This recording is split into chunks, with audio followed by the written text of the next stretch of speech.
أعوذ بالله من الشيطان الرجيم بسم الله الرحمن الرحيم نعوذ بالله من شرور أنفسنا وسيئات أعمالنا من يهده الله فلا مضل له ومن يضلل فلا هادي له وأشهد أن لا إله إلا الله وأشهد أن محمدا عبده ورسوله أما بعد قال الله تبارك وتعالى وعظهم وقل لهم في أنفسهم قولا بليغا محترم حضرت مصلیان مسجد حضرت مسجد محمدیہ علاقہ کون سا ہے جی کارواں اور یہاں کے نوجوان ساتھیوں پردہ نشین خواتین اسلام اور پیارے بچوں، جیسا کہ بات عنوان آپ کے سامنے واضح ہے کہ پچھلی 3 تقریروں میں ہم نے اسلامی معاشرے کی جو خوبیاں اور خصوصیات ہیں اس کو ہم نے اجاگر کیا۔ آگے بڑھنے سے پہلے پچھلے سبق کا مراجعہ، اس کا ریویژن ضروری ہے، تو جن حضرات کو سوائے عبدالرحمان میں جن حضرات کو جو ہے اس سے پہلے کے جو 3 پوائنٹس ہیں اگر یاد ہیں تو بتا سکتے ہیں۔ پہلا پوائنٹ کیا تھا؟ اسلامی معاشرے کی خوبیوں میں پہلی خوبی کا ذکر میں نے کیا کیا تھا؟ ہاں ماشاء اللہ، بہت اچھا۔ کیا نوجوان، آپ کا نام کیا نوجوان کا؟ محمد ریحان صاحب نے جواب دیا ہے کہ مسلم مرد اور مسلم عورتیں آپس میں دوسرے کی مددگار ہوتی ہیں۔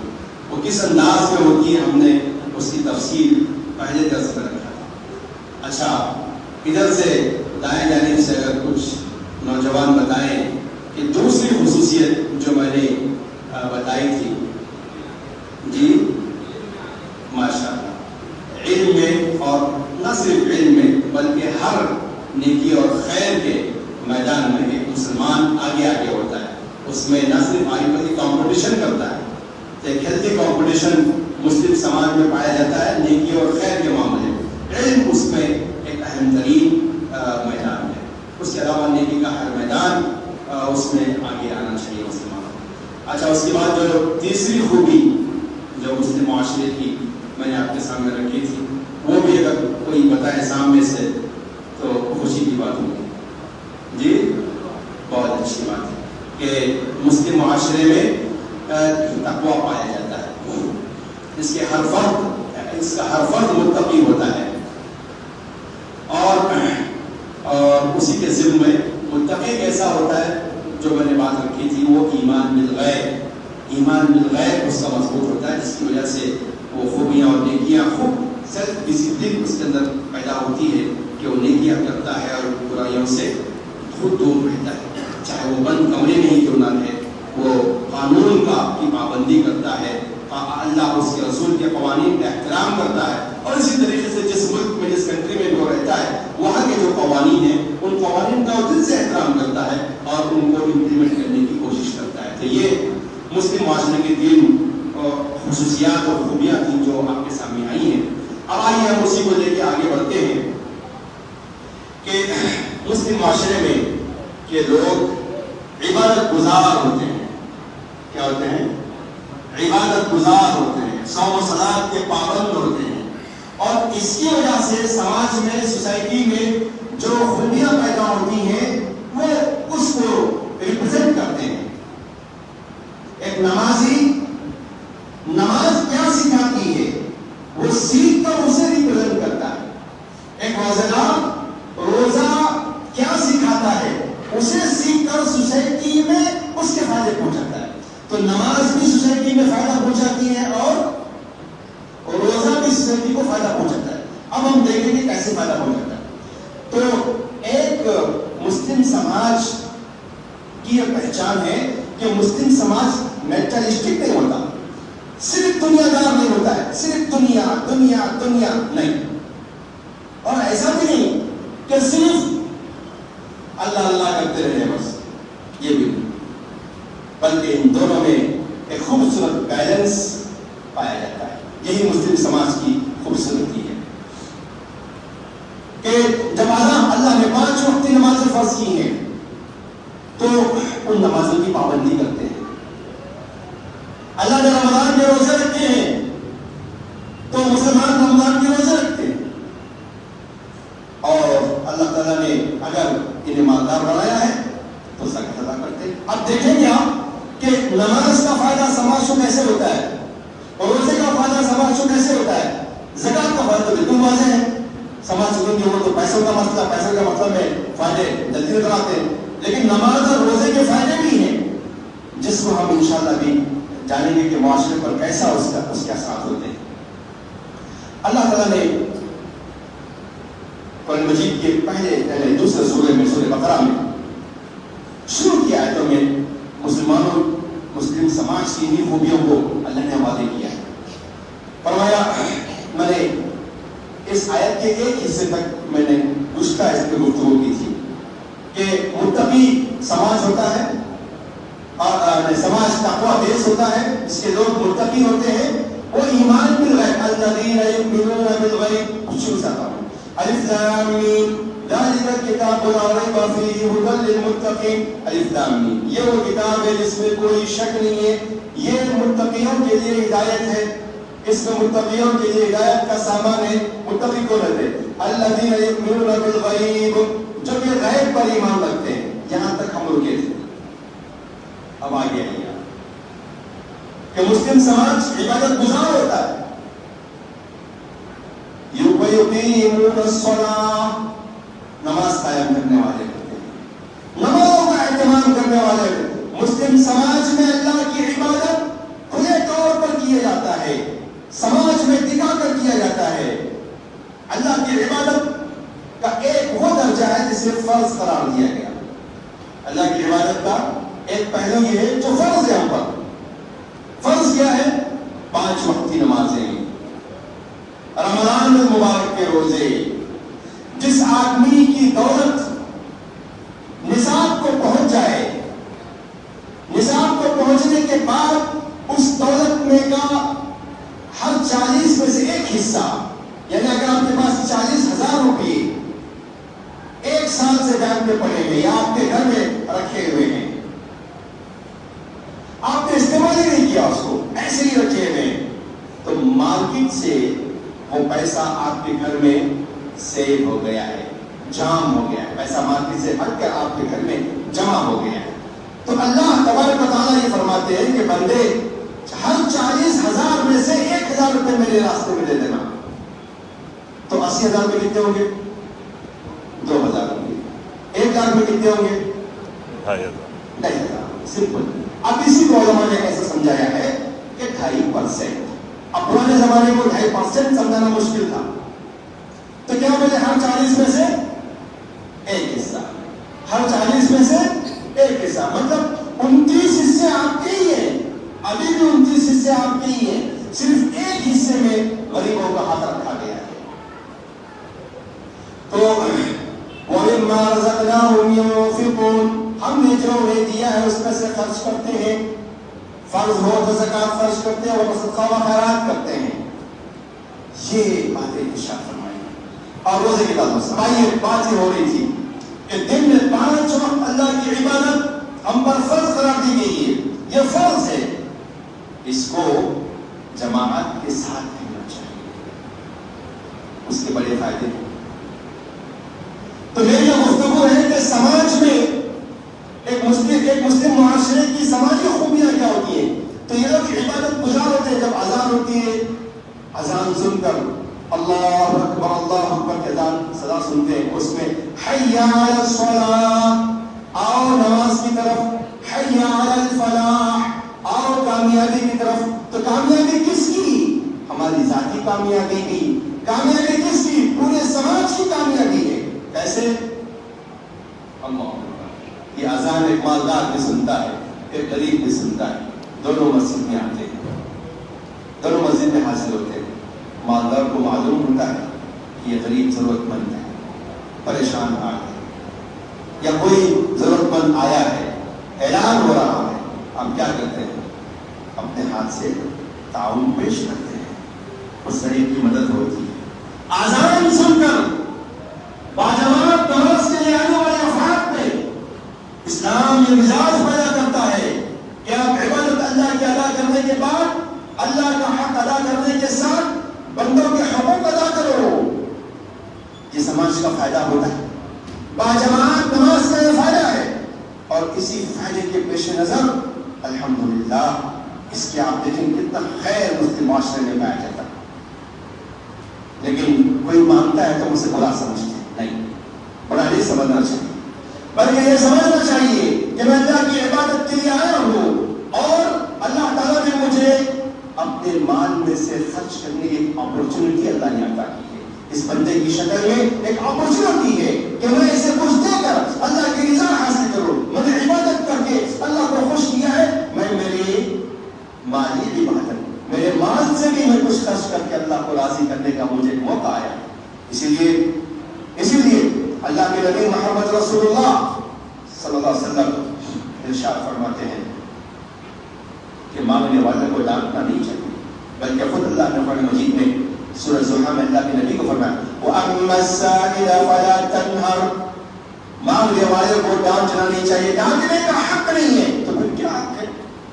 وَفِي أَمْوَالِهِمْ حَقٌّ لِلسَّائِلِ وَالْمَحْرُومِ, ان کے مالوں میں حق ہے. میں سمجھتے ہیں کہ میرے جیب میں جو پیسے ہیں اس مانگنے والے کا حق ہے اس کے اندر. ایک ایسا سماج ہے, ایک ایسا معاشرہ ہے.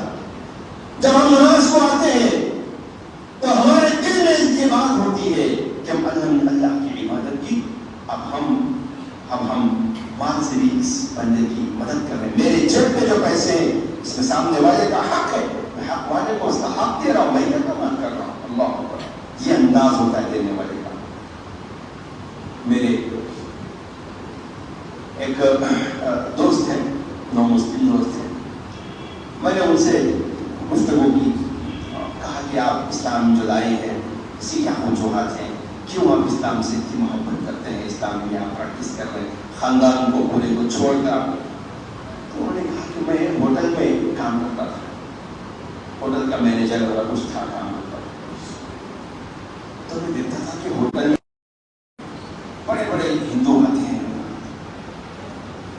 اور ایک دن میں ہزاروں روپے بلکہ بعض لاکھوں روپے خرچ کرتے ہیں. بعض ہوٹل ایسے بھی تھے جس میں کام کیا ہوں جہاں ناچنے والی ناچتی تھی اور لوگ آتے تھے, شراب پیتے تھے اور اس میں پیسے ایسے مارتے تھے کہ یہ پیسے یہ کما کے نہیں لائے ہیں بلکہ جھاڑوں سے توڑ کے لائے ہیں, ایسا پیسے مارتے. پھر جیسے یہ لوگ باہر نکلتے تھے تو ہوٹل کے باہر مانگنے والے بھی ہوتے تھے. مشکل سے کوٹ میں سے 1 روپیہ 2 روپے چلر مارتے تھے, کیا کرتے تھے چلر. اور جب اندر ہوتے تھے تو نوٹوں کو بکھیرتے تھے. اور ایک مرتبہ غور سے دیکھا, مجھے عجیب لگتا تھا. پھر میں نے مسلمانوں سے دوستی, رمضان کا ٹائم آیا تو میں دیکھا کہ مسلمان جیبوں میں پیسے رکھ کے غریبوں کو بانٹتے ہیں. اسی جیسے ہندو جو ہے وہ ناچنے والوں کے پیسے مارتے ہیں, ویسے مسلمان ضرورت مندوں میں پیسہ تقسیم کرتے ہیں. میں نے پوچھا ایسا کیوں کرتے ہیں آپ؟ کہتا ہے اسلام نے اس بات کا حکم دیا ہے. ہم پیسہ دے کر وہ وہاں ناچنے والی پہ پیسے وہاں کے آتے ہیں, اسے حقیر نگاہ سے دیکھ کے چلر دیتے ہیں, وہ بھی ان کو حقیر نگاہ سے دیتے ہیں. یہاں دینے والا دے کر یہ کہتا ہے کہ تم دے دو, خوش ہوتا ہے, عزت کی نگاہ سے دیکھتا ہے. ایک عجیب میں نے دونوں میں بہت زمین آسمان کا فرق پایا. مسلمانوں کے دل میں مسلمان خیر پہ نوازتا ہے, خیر پہ پیسہ خرچ کرنے کو پسند کرتا ہے, شراب میں, کباب میں, جوئے میں اس کا پیسہ نہیں خرچ کرتا. میں نے دیکھا, پھر میں نے سوچا کہ اس کی وجہ کیا ہے. تو ایک آیت سامنے کیا ہے؟ ان الصلاۃ تنہا عن الفحشاء والمنکر. نماز، یقیناً نماز پڑھنے والوں کو برائیوں سے، گندے کاموں سے، منکر سے، فحاشیت سے روکتی ہے. نماز روکتی ہے.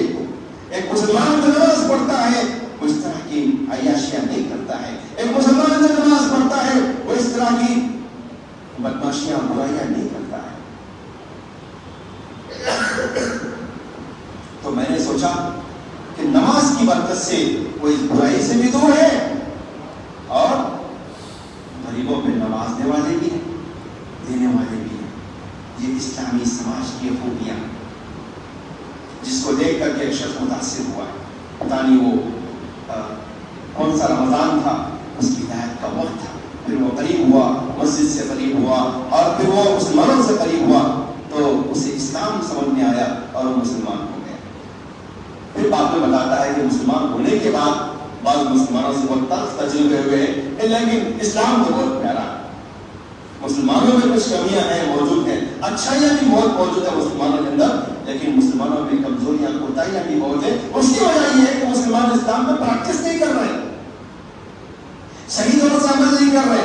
اس وجہ سے ان کے اندر خرابیاں موجود ہیں. لیکن وہ خوبیاں جن مسلمان بھائیوں میں نے پایا ہے، وہ خوبیاں اسلام نے پیدا کیا ہے ان کے اندر. اس لیے مجھے اسلام سے محبت ہو گئی اور وہ مسلمان. تو یہ ہماری سماجی خوبیاں ہیں.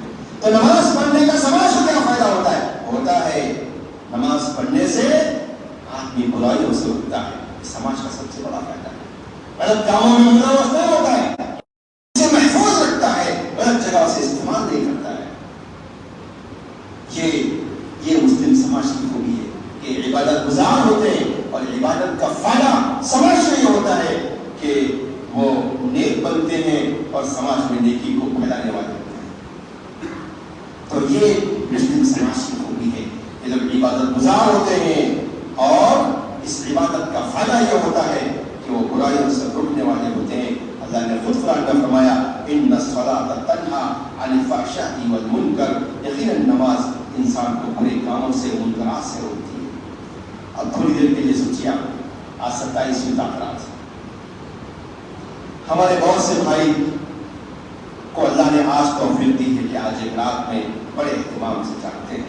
ہماری دعا ہے دل سے کہ اللہ تعالیٰ آج کی رات ہی کو شب قدر بنا دے تاکہ ہمارے اور بھائی بھی اس خیر میں شامل ہو جائیں. ہم اتنے بخیل نہیں ہیں، ہم بہت بڑا دل رکھتے ہیں. اپنے جو بھائی آج کے دن کو شب قدر سمجھ کے جاگ رہے ہیں، اللہ کی سے ہماری دعائیں ہیں کہ اللہ تعالیٰ آج ہی کے دن کو شب قدر بنائے تاکہ وہ بھائی بھی اس میں ہمارے اس خیر میں شریک ہوں.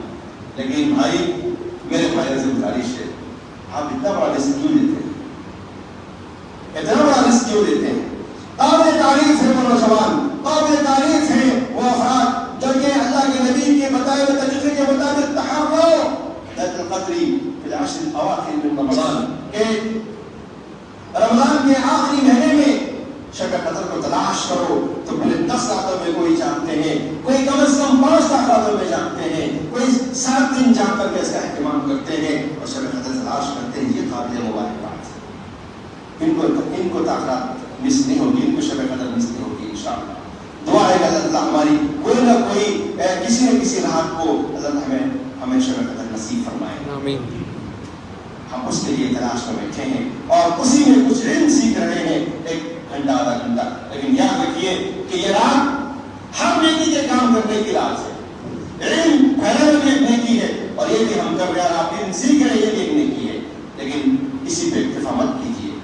آپ کو انفرادی طور پر قرآن پڑھنا چاہیے، ہمیں انفرادی طور پر دعائیں کرنا چاہیے. اور اس رات میں سب سے زیادہ دعائیں جسے کرنے کا حکم نبی صلی اللہ علیہ وسلم دیا ہے ہم عائشہ کے سوال پر، وہ یہ ہے اللہم انک عفو تحب العفو فاعف عنی، اللہم انک عفو تحب العفو فاعف عنی، اللہم انک عفو تحب العفو فاعف عنی.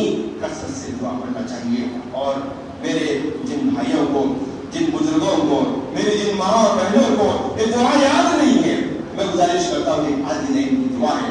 آج بیٹھ کے آپ یاد کر لیں، آج سیکھ کر اٹھے اس دعا کو کہ جسے یاد نہیں ہے وہ دوسرے سے سیکھے اور یاد کرے، اس کا معنی مفہوم سمجھے اور اور اس کو کثرت سے آج کی رات میں پڑھتا رہے. آج کی رات ہے اور کل کی رات ہے, اس کے علاوہ اور بھی 29 کی رات باقی ہے. اس رات کو بھی اس دعا کا کثرت سے اہتمام کریں. اللہ توفیق عطا فرمائے. یہ عبادت کی رات ہے, یہ قدر کی رات ہے. ہم عبادت کر رہے ہیں اور اللہ کو یاد کر رہے ہیں. تھوڑی دیر کے آپ سوچئے کہ جو لوگ اس وقت ہمارے جو بہت سے غیر مسلم بھائی ہیں, بہت سے ہندو بھائی ہیں, وہ لوگ اس روحانی منظر سے واقف ہیں. کیا کر رہے ہوں گے؟ برائیاں کر رہے ہوں گے. کوئی بدکاری میں رہے گا, کوئی شراب نوشی میں رہے گا, کوئی گندی چیزیں دیکھ رہا ہوگا, گندی حرکتیں کر رہا ہوگا, گندی چیزیں سن رہا ہوگا, گندی گالیاں زبان سے بک رہا ہوگا. یہ اس کے نصیب میں. لیکن عبادت نے ہم عبادت میں یا جمع ہوئے ہیں تو کم از کم اس وقت میں, جس وقت میں مسجد میں بیٹھے ہیں, اللہ کی عبادت سے اپنے ہاتھ پہ مصروف رکھے ہوئے. یقیناً نماز انسان کو برائی سے روکتی ہے. جو انسان نماز چھوڑ کر بازار میں گھوم رہے ہیں برائیوں میں مبتلا ہے, اور جو مسجد میں بیٹھ کر عبادت کر رہے ہیں, نماز میں انہیں برائیوں سے روک کر مسجد میں اللہ کی عبادت کرنے کی نماز کی وجہ سے بندہ اللہ کی عبادت میں مصروف ہے, تو نماز روک کے رکھنا اس کو برائی سے. تو یہ سماج کا فائدہ ہے. اب بات یہ ہے کہ مسلم سماج میں لوگ عبادت گزار ہوتے ہیں. عبادت کے اندر دعا بھی آتی ہے. دعا ہوا عبادت, دعا عبادت ہے. ہم دعا کرتے رہتے ہیں, اور شب قدر میں دعا کیا سکھائی گئی ہے؟ اللہم انک عفو تحب العفو فاعف عنی. اس کا کیا فائدہ ہوتا ہے؟ دعا تو میری ذات کے لیے میں کرتا ہوں, اے اللہ یقیناً تو معاف کرنے والا ہے, معافی کو پسند کرتا ہے, بس مجھے معاف کر دے, مجھے معاف کر دے. میں بار بار اللہ سے معافی مانگ رہا ہوں, میں معافی مانگ رہا ہوں اللہ سے. سماج کو کیا فائدہ پہنچتا ہے اس سے؟ سوسائٹی کو کیا فائدہ پہنچ رہا ہے اس سے؟ ہمارا رب اللہ. معافی مانگنے والے ذرا اپنے گریبان میں جھانک کے دیکھیں. آج کی رات جب میں اپنے رب سے بخشش مانگ رہا ہوں تو مجھے بھی چاہیے کہ پہلے میں معاف کروں. جنہوں نے مجھے ستایا ہے, جنہوں نے مجھے پریشان کیا ہے, جنہوں نے مجھے گالی دی ہے, جنہوں نے نقصان پہنچایا ہے, چاہے میرے محلے میں ہو, میرے رشتے دار میں ہو, میرے دوست احباب میں ہو, چاہے میرے اسکول میں پڑھتے ہوئے, کالج میں پڑھتے ہوئے, بزنس پارٹنرز ہو, چاہے راہ چلتے ہوئے, کوئی بھی جن کے ساتھ میرے معاملات ہوئے تھے, جنہوں نے مجھے تکلیف پہنچائی ہے, پہلے آج آپ تحیہ کیجئے کہ میں انہیں معاف کرتا ہوں, معاف کرتا ہوں, بلا شرط میں معاف کرتا ہوں. جیسے یوسف نے اپنے بھائیوں کو معاف کیا, جیسے یوسف نے اس رانی کو معاف کیا جس نے زنا بدکاری کا الزام لگا کر انہیں جیل میں بھیجا تھا. واپس آنے کے بعد یوسف نے کیا کہا؟ جیسے جرم قبول کر لیا اس رانی نے کہ ہاں میں نے تکلیف دی تھی, میں نے تمہیں مائل کرنے کی کوشش کی تھی, یوسف تم تو سچے ہو, تم پاک باز ہو. اللہ, اس نے معافی بھی نہیں مانگی, لیکن یوسف نے آگے بڑھ کے کہا اللہ بڑا غفور رحیم ہے, جب اللہ معاف کرتا تو میں تجھے معاف کرتا. انتقام نہیں ہے. یہ نہیں کہا اس نے مجھے بدنام کیا ہے, چوٹی کاٹو اس کی, منہ نہ کرو اس کا, جیل بھیجو اس کو, کوڑے مارو اس کو. اللہ, ایسے الزامات اگر آپ کی ذات پہ بھی آئے ہوں, آپ حق پہ ہوں, آج کی رات ایسی رات ہے کہ آپ کو معاف کرو, معاف کر دیجیے. اس بات کے انتظار کی بھی ضرورت نہیں ہے کہ وہ آپ سے معافی مانگے. آپ کا چھوٹا بھائی, آپ کا بڑا بھائی, آپ کی بیوی, آپ کے بچے, آپ کے دوست, آپ کے اڑوس پڑوس, آپ کے بزنس پارٹنر, جس سے بھی آپ کو تکلیف پہنچی ہے, آج ہم سچے دل سے ارادہ کیجیے کہ اللہ میں ان تمام بندوں کو معاف کرتا ہوں, اب پھر میں تجھ سے معافی مانگتا ہوں. یہی سماج میں فائدہ پہنچتا ہے. دعا کا یہی فائدہ ہے. دعا کرنے سے پہلے کہ انسان کے دل میں جذبات آتے ہیں, نہیں آتے ہیں تو آنا چاہیے. اگر کس موسم اللہ سے معافی مانگ رہے ہیں, ہم اپنے سے جس نے ہمیں سے برا کیا اسے معاف کرنے کا دل بڑا نہیں رکھتے, اللہ سے کس منہ سے معافی مانگ رہے ہیں؟ اس زبان سے نکلنے والے الفاظ کو تاثیر نہیں ہوگی. اگر ہمیں چاہتے ہیں کہ آپ کے الفاظ عرش الہی تک پہنچے، سیکنڈوں میں پہنچ جائے، بڑی تیزی سے پہنچتے ہیں۔ امریکہ کا میسج بھی کہاں ہے؟ دنیا کے کسی بھی کونے میں کہ آپ کو واٹس ایپ پر تو کیسے آتا ہے؟ کم سے مزیدار آتا ہے، اس سے کہیں زیادہ تیزی کے ساتھ آپ کے الفاظ اللہ کے دربار میں پہنچے گے۔ لیکن اتنا نیٹ ورک اتنا مضبوط ہونا چاہیے۔ اور نیٹ ورک مضبوط کیسے ہوتا ہے؟ آپ معاف کیجیے دشمن کو، تب آپ کی دعا میں وہ پاور ہوگا، تب آپ کی دعا میں وہ تاثیر ہوگی کہ سارے آسمان میں لگے پیروں کو چیر کر آپ کی دعا آسمان تک پہنچے اور رب کے دربار میں قبولیت کے لیے بلائے۔ اس اللہ سے مانگنے کی ضرورت ہے اور پہلے معاف کرنے کی ضرورت ہے۔ اور یہی رک کر میں کہنا چاہتا ہوں کہ دعا کا سماجی فائدہ کیا ہوتا ہے؟ میرے بھائیوں، میں نے کسی کو ستایا ہے، میں نے کسی کو تکلیف دی، تو مجھے چاہیے کہ میں پہلے اس بندے سے معافی مانگوں۔ میں نے ستایا ہے کہ انسان گناہ کس مسئلے اللہ سے معافی مانگ رہا ہوں؟ اللہ کہتے بندے پہلے میرے بندے سے معافی مانگتے اس سے۔ حق کے معاملے میں جو ہم نے گناہ کیے ہوں گے اللہ معاف فرمائیں گے، لیکن جو بندے کے معاملات ہوں گے اللہ تعالیٰ معاف نہیں کریں گے جب تک بندہ معاف نہیں کرے۔ تو رب سے معافی مانگنے سے پہلے ہم یہ سوچ لیں کہ اگر میں نے کسی پر ظلم کیا ہے، میں نے کسی کو ستایا ہے، میں نے ناحق کسی کو پریشان کیا ہے، میں نے ناحق کسی کو تکلیف دی ہے، چاہے وہ چھوٹا بچہ ہی کیوں نہ رہے، تو اس سے مجھے معافی مانگنے میں شرم محسوس نہیں کرنا چاہیے، معافی مانگنا چاہیے۔ ہم کسی کی صلاحیت سے جل کر، کسی کی قابلیت سے حسد کر کے، کسی کو آگے بڑھتا دیکھ کر ہم نے اسے تکلیف پہنچائی، کسی کے اخلاق کو دیکھ کر کے، کسی کمزوری کو دیکھ کر کے ہم اسے حقیر سمجھے ہیں۔ اللہ کی پناہ، کسی کو حقیر سمجھنا بہت بڑا گناہ ہے۔ نہیں، اس کی قدر کیجیے، اس کی عزت کیجیے۔ اللہ نے اسے علم دیا ہے، اس کا احترام، چھوٹا بچہ ہی کیوں نہ رہے، صاحب علم کا احترام ہونا چاہیے۔ الحمدللہ میں یہاں دیکھتا ہوں کہ یہاں ماشاءاللہ نوجوان ہے، ایک بچہ ہے جو اچھی آواز میں پڑھتا ہے، ماشاءاللہ قابل تعریف ہے، اس کا احترام، اس کی عزت ہونی چاہیے، اس کو اپریشیٹ کرنا چاہیے۔ اور ایسے ہی نوجوان جتنے بھی ہیں جو خیر میں، نیکی میں آگے بڑھتے ہیں، ان کی ہمت افزائی کرنا چاہیے اور ان کو آگے بڑھنا چاہیے۔ ہم کیا کرتے معلوم ہے؟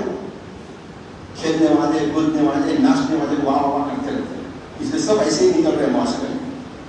ہم یہ زمانے کی قدر کریں، صلاحیت مند صلاحیت کا احترام کریں، نیکی کا احترام کریں، تو نیک لوگ آگے آئیں گے۔ جس کو آپ پروموٹ کریں گے وہی چیز آگے آئے گی سماج میں، معاشرے میں۔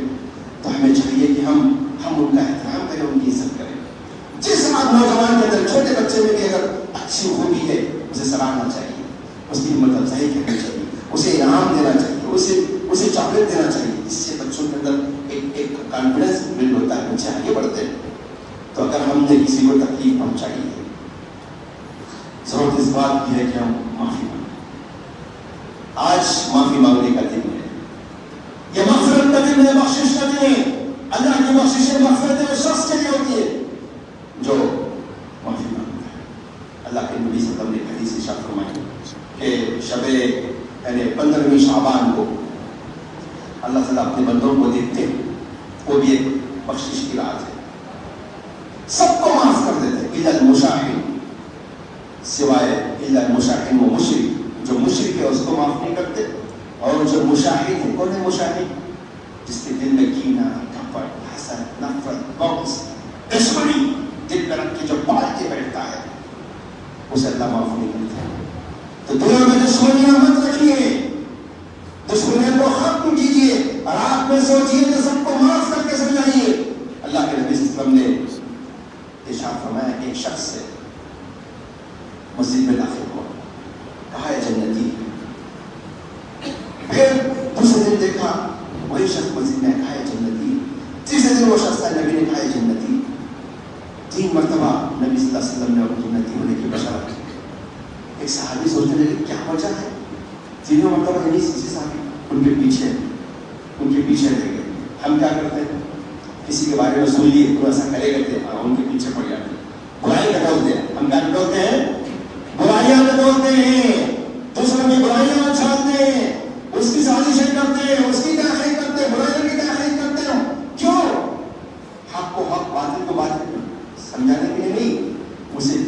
بدنام کرنے کے لیے, اس کی عزت اچھالنے کے لیے. یہاں صحابی گئے ہیں ان کی خوبی جاننے کے لیے, ان کے اندر ایسی کیا خوبی ہے جس کی وجہ سے نبی نے بشارت دی. گھر جا کے دیکھیں, بہانہ کیے مجھے گھر میں ایک معاملہ ہو گیا ہے, میں 3-4 دن گھر کو نہیں آ سکتا, میں ناراض ہوں گھر والوں سے, میں چاہتا ہوں کہ آپ کے گھر میں مہمان ہوں, آپ چاہے دیں گے. انہوں نے کہا ٹھیک ہے, اچھی بات, 3 دن تک مہمان نوازی کرنا پڑتا ہے, آئیے رہیے آپ. رہے 3 دن تک غور سے دیکھ رہے ہیں کون سی زندگی کر رہے ہیں, تو دیکھا کہ وہی نماز پڑھتے ہیں, ہم بھی نماز پڑھتے ہیں, وہ بھی سب چیزیں سیم ہے. پھر ایکسٹرا ان کے اندر ایسی کون سی نہیں کی جس کی وجہ سے جو ہے نبی صلی ایسی کچھ سمجھ سنا ہے. 3 دن ہو گئے, 3 دن کے بعد بولے بھائی دیکھو میں آپ کے پاس جو آیا تھا وہ بچہ میں گھر سے لڑ کے نہیں آیا تھا, اللہ نے میری یہ حدیث سنائی 3 دن تک آپ کو کہا کہ آپ جنتی ہیں, تو مجھے دل میں شوق پیدا ہوا کہ وہ کیا خوبی ہے جس کی وجہ سے اللہ نے ایسی خوبی بتائی ہے, تو میں دیکھنے کی کوشش کر رہا ہوں. لیکن میں دیکھ رہا ہوں کوئی ایکسٹرا خوبی آپ کے اندر نہیں جو میرے اندر رہا ہو. آپ بھی نماز پڑھتے, میں بھی نماز پڑھتا, آپ یہ سب سیم ہے ہم دونوں میں, لیکن ایکسٹرا کیا ہے آپ کے اندر, کچھ راز کی باتیں, اللہ کی قسم, اللہ کا واسطہ دے کے بتاؤ, مجھے بتاؤ. تو صحابی نے کہا جب تم نے اتنی بات کر لی ہے, جب تم اتنا وقت لگائے ہو اور دیکھنا چاہتے ہو, تو میں سمجھتا ہوں کہ ایک نیکی ایسی ہے جو میں کرتا ہوں اور ہر دن کرتا ہوں.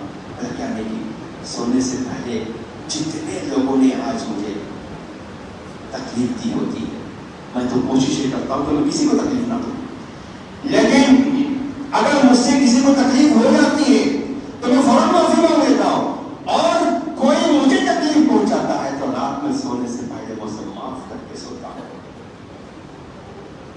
اسے میں معاف کر کے سوتا ہوں. ہماری بیوی, ہماری بہن, ہماری بیٹی, ہمارے بھائی, چھوٹے ہو یا بڑے, ہمارے دوست آج منتظر ہے کہ ہم انہیں معاف کریں. آج کی رات ہمیں معاف کریں ہم ان کو, اور پھر اللہ سے دعا کریں اللہم انک عفو تحب العفو فاعف عنی, اے اللہ تو معاف کرنے والا ہے, اب مجھے معاف کر دے, میں نے سب کو معاف کر دیا, اب تو مجھے معاف کر دے اللہ. یہ دعا کا سماجی فائدہ ہے کہ ہم دعا کرتے ہیں تو دوسروں کو اس کا معنی مفہوم سمجھ کے دعا کرتے ہیں, دوسروں کو معاف کرتے ہیں اور اللہ سے معافی مانگتے ہیں. یہ چیز ہونا چاہیے. یہ مسلم معاشرے کی خوبصورتی ہے, یہ مسلم معاشرے کے اخلاق ہے, یہ ہمیں اپنانے کی ضرورت ہے. ایک مرتبہ ایران کے روم کے بادشاہ نے یہ کہا کہ مسلمان جنگ پہ جنگ جیتتے جا رہے ہیں, ذرا جا کے دیکھو ان کے اندر ایسی کیا خوبیاں ہیں جس کی وجہ سے, تو خوبیاں سرچ کرنے کے لیے لے جائیں. تو دیکھا کہ مسلمان راتوں میں عبادت کرتے ہیں, راتوں میں اللہ کی عبادت کرتے ہیں, کھڑے رہ کر تہجد پڑھتے ہیں, عبادت کرتے ہیں, ان کے اخلاق اتنے پیارے ہیں, اتنے بہترین, اور صبح کو گھوڑ سواری کرتے ہیں. جب جنگ کا موقع آتا ہے تو جنگ میں جنگ کے کھڑے رہتے ہیں اور رات میں اللہ کی عبادت کرتے ہیں.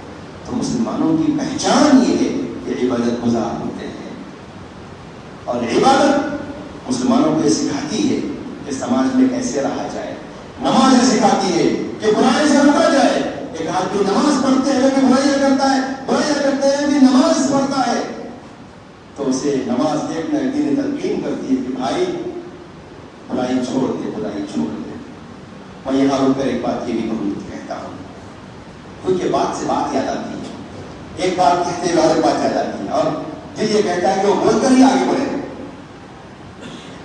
عموماً ایسا ہوتا ہے سماج میں کہ دیکھنے کو ملتا ہے کہ ہم کیا کہتے ہیں, آدمی جب غلطی کرتا ہے اس کی نماز کا حوالہ دیتے ہیں, کیا ابھی نماز پڑھ کے چوری کر رہے ہیں, نہیں, یہ غلط طریقہ ہے. ماشاء اللہ آپ نماز پڑھتے ہیں, آپ یہ کیوں کر رہے ہیں, اتنی اچھی نیکی کرتے ہیں, آپ اس برائی کو چھوڑ دو مانگے. ہم لوگ ایسا کرتے معلوم, اتنا باور کرواتے ہیں ایک آدمی کو, داڑھی رکھ کے تو شراب پی رہا ہے, داڑھی رکھ کے تو شراب پی رہا ہے, ایسا ڈانٹے گاڑی میں ڈال کے آ گیا. آپ بھی سب تو کیا شراب پوچھا, ہمارا انداز ایسا ہوتا ہے ایسا کرنے نہیں کہ ماشاء اللہ کتنا برا نہیں چہرہ ہے, آپ داڑھی رکھ کے, ہم شراب مت پیجیے, نیکسٹ نہیں ہوتا. آپ دیکھو میں داڑھی نہیں رکھا ہوں لیکن آپ داڑھی رکھتے ہیں, لیکن اتنی بڑی نیکی آپ کر رہے ہیں, اس گناہ کو چھوڑ دو نا, یہ انداز ہونا چاہیے. انداز یہ ہونا چاہیے. ہمارا انداز ایسا ہوتا ہے معلوم, ایسا ہم اسے یہ کرتے ہیں کہ وہ جو نیکی کرنا چاہ رہا ہے وہ بھی چھوڑ دیتا ہے. یہ ہمارا انداز ہوتا ہے. ایسا نہیں ہونا چاہیے انداز. اس انداز کی اصلاح کی ضرورت ہے. اور جو بھائی اس طرح برائیوں میں ملوث ہوتے ہیں ان سے ہم اپیل کرتے ہیں کہ بھائی جب مسئلہ آئے, آپ بھائی لگتے شراب پیتے ہو تو بھائی آپ یہ کیجیے کہ بھائی کا انداز تلخ ہوا کوئی بات نہیں, آپ کو ایسا سبق سیکھنا چاہیے کہ نہیں میں دائیں رہوں گا شراب چھوڑوں گا. یہ کیا بات ہے کہ آپ پہلی بات کے آگے آپ کو شراب کی ضرورت ہوں گے, یہ غلط طریقے ہیں. تو دونوں کی بھی اصلاح ہونی چاہیے, ان کے بولنے کا طریقہ صحیح ہونا چاہیے, اور یہ جو ریسیو کرے میسج کو الٹا ریسیو, ہم جو ہے غلط انداز میں ریسیو کرتے ہیں. تو ہمیں چاہیے کہ ہم نے کہا ایک شخص ہے جو بیڑی پیتے ہیں مسجد کو آتے ہیں, گٹا کھاتے ہیں مسجد کو آتے ہیں. اب امام صاحب ذمہ دار صاحب اعلان کرتے ہیں کہ ایسا نہیں کرنا چاہیے, مسجد میں جا کے پڑے دندے کر دیتے ہیں, تھوکتے ہیں, اچھی پچی حرکتیں کرتے ہیں. اب غصہ نہیں میں مسجد کچھ نہیں آتا. میرے بھائی مسجد سے روکنے کے لیے نہیں بول رہے آپ کو گٹکے سے بیڑی سینے سے روکنے کی کوشش کر رہے ہیں. الٹا ہمارے نوجوان الٹا میسج دیتے ہیں. حالانکہ سبق یہ سیکھنا چاہیے کہ آپ کو نماز چھوڑنا ہے, سگریٹ چھوڑنا ہے, بیڑی سگریٹ چھوڑنا ہے. کیا چھوڑنا ہے؟ بیڑی سگریٹ چھوڑنا چاہیے نا, نماز پڑھنا چاہیے. سمجھائے تو الٹا سبق دیتے ہیں کہ شیطان پٹی پڑھاتا ہے, ارے اتنا ڈانٹ رہے نا نماز ہی چھوڑ دو. ایسا نہیں. تو یہ شیطانی بہکاوے اس سے بھی بچنا چاہیے. تو بہرحال بات آئی تھی تو میں نے اس کا ذکر کیا. تو اسلام ہماری جو ہونی چاہیے وہ صحیح طریقے سے ہونی چاہیے. نماز عبادت, مسلم معاشرے کے افراد عبادت گزار ہوتے ہیں, اور عبادت گزاری یہ سکھاتی ہے کہ سماج میں ہم اچھے بن کے رہیں, برائیوں سے دور رہنے والے ہوتے ہیں. تو نماز کا عبادت کا فائدہ سماج کو ہوتا ہے کہ سماج سے برائیاں ختم ہو جاتی ہیں. اور مسلمان روزے دار ہوتے ہیں, رمضان کے مہینے میں روزے رکھتے ہیں. روزہ کیا سکھاتا ہے؟ روزہ اخلاق کے کردار پہ روزہ انسان کو سکھاتا ہے. جیسے میں نے کہا بند کمرے میں ہم گناہ کرنے کو پسند نہیں کرتے, بند کمرے میں بھی پانی پینے کو پسند نہیں کرتے, غلط کام جو برا کام ہے ہم نہیں کرتے. حالانکہ کھانا پینا عام دنوں میں حلال کھانا حلال پینا جائز ہوتا ہے, لیکن روزے کی حالت میں وہ بھی نہیں کرتے. تو حرام کام ہم کیسے کرتے؟ اللہ کے نبی صلی اللہ علیہ وسلم نے فرمایا کہ من لم يدع قول الزور والعمل به فلا حاجة له أن يدع طعامه وشرابه. جو آدمی جھوٹ بولنا, جھوٹ پہ عمل کرنا نہیں چھوڑتا ہے تو کوئی ضرورت نہیں کہ کھانا پینا چھوڑ دے. اللہ کے نبی کی حدیث ایسی ہے. یعنی آپ روزہ بھی رکھ رہے جھوٹ بھی بول رہے, روزہ بھی رکھ رہے دھوکہ بھی دے رہے, روزہ بھی رکھ رہے جھوٹ پہ عمل بھی کر رہے, تو کیا چھوڑنا چاہیے؟ روزہ چھوڑنا چاہیے یا جھوٹ چھوڑنا چاہیے؟ جھوٹ چھوڑنا چاہیے. جب ہم سمجھاتے ہیں تو ہمارے بھائی الٹا سبق لیتے ہیں, روزہ ہی چھوڑ دیتے ہیں. نہیں, جھوٹ کو چھوڑیے, جھوٹے کاروبار کو چھوڑیے, جھوٹے طور طریقوں کو چھوڑیے, روزہ رکھنے کی کوشش کیجیے. جھوٹ چھوڑیں گے تو سماج کو فائدہ ہوگا. تو روزے کا فائدہ سماج کو ہو رہا ہے کہ سماج سے جھوٹ ختم ہو رہا ہے, سماج میں سچائی پھیل رہی ہے, سماج میں اچھے کاروبار اچھا انداز پھیلتا ہے. یہ فائدہ ہے. اچھا, نبی صلی اللہ علیہ وسلم نے فرمایا کہ کوئی آدمی روزے سے رہے, ایک آدمی آ کے لڑتا ہے تو آپ کیا کہیں؟ انی سوری. کیا کہیں؟ انی سوری. جھگڑا ہم روزے دار سے کہہ کہ بھائی میں روزے دار. مطلب روزہ سماج سے لڑائی جھگڑے کو ختم کر دیتا ہے. یہ سماج کا فائدہ ہے روزے کی وجہ سے. تو لوگ کہتے ہیں کہ روزے کا فائدہ سماج ہو گیا. سماج کو فائدہ یہ ہے روزے سے کہ روزہ دار لڑائی جھگڑا نہیں کرتا ہے, پیسفل امن ہو جاتا ہے. امن پسندی روزے دار کے ذریعے سے پیدا ہوتی ہے. تو سماج میں پیس کو روزے دار پروپوگیٹ کرتا ہے, پیس کو امن کو پھیلاتا ہے. یہ روزے کا فائدہ ہے. تو روزہ ہر برائی سے رکانے کا ذریعہ. زنا, بدکاری, بے حیائی ایک بڑا ایشو ہے, ہر سماج میں ایک بڑا مسئلہ ہوتا ہے. روزہ سب سے بہترین ذریعہ ہے بدکاری پر. الصوم, یعنی نبی صلی اللہ علیہ وسلم نے فرمایا کہ جو آدمی طاقت رکھتا ہے وہ نکاح کرے, جو نکاح کی طاقت کرنے کی نہیں رکھتا, یعنی پیسے کے اعتبار سے جسمانی طاقت تو ہے لیکن پیسہ نہیں ہے کہ جس کی وجہ سے مہر دے کے نکاح کر سکے یا ولیمہ کرنے کی اس کا یا بیوی کو پالنے کی اس کا نہیں ہے، تو اس وقت میں کہا تو اس کے لیے کہا کہ وہ روزہ رکھے، فَإِنَّهُ وِجَا، کہا روزہ ڈھال بنے گا، یعنی شہوت کنٹرول کرنے کا ذریعہ بنے گا. آدمی روزہ رہ کر کے برائیوں سے دور رہتا ہے، تو روزہ انسان کو برائی سے دور رکھتا ہے. نوجوان کو روزہ برائی سے دور رکھتا ہے، برائی نہیں کرتا، برائی نہیں دیکھتا، برائی نہیں زبان سے گلے میں لیتا ہے اور اپنے شرمگاہ کی حفاظت کرتا ہے. یہ روزے کا سماجی فائدہ ہے. تو ایک عبادت گزار مسلمان، تو مسلمان کی سماج میں مسلمان کی عبادت گزار ہوتا ہے، روزے دار ہوتا ہے، دونوں کا پتہ سماج کو ہوتا ہے. اب آئیے جس کی بات کہ مسلم سماج کے جو مالدار ہیں وہ دلدار ہوتے ہیں. مسلم سماج کے مالدار دلدار ہوتے ہیں، مسلم سماج کے غریب کون مکمل کریں گے جملہ؟ مسلم سماج کے مالدار دلدار ہوتے ہیں، مسلم سماج کے غریب مستحق ہوتے ہیں، خوددار ہوتے ہیں. جزاک اللہ خیر. مسلم سماج کے غریب خوددار ہوتے ہیں، مالدار دلدار ہوتے ہیں اور غریب خوددار ہوتے ہیں. ہمارے اللہ نے فرمایا وَمِمَّا رَزَقْنَاهُمْ يُنْفِقُونَ، جو کچھ ہم نے انہیں دیا اس میں سے وہ خرچ، جتنا کچھ ہے ہمارے پاس ہم چاہتے ہیں کہ ہم خرچ کرنے والے بنے، دینے والے بننا. مسلمان میں الید العلیٰ خیر من الید السفلیٰ، صدقہ دینے والا ہاتھ، خیرات دینے والا ہاتھ، تعاون دینے والا ہاتھ، اپنی ذات کے لیے تعاون دینے والا ہاتھ بہتر ہوتا ہے. تعاون لینے والے ہاتھ سے، صدقہ دینے والے ہاتھ سے، خیرات دینے والے ہاتھ سے. تو مسلم سماج میں بات ہوتی ہے اور دینے والے ہوتے ہیں. اللہ اکبر.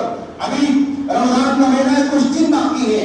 ہمارے ہر فرد جس کے پاس بھی 40,000 روپیہ اگر رکھے ہوئے ہیں، اس صاحب ہے اسے گزارش کروں گا کہ وہ صاحب نصاب کو پہنچ چکے ہیں، کیونکہ چاندی کی قیمت 52.5 تولے 39 سے 40,000 روپئے ہے آج قیمت. اگر ایک سال کا پیسہ موجود ہے تو 1,000 روپئے نکال کر دیجیے.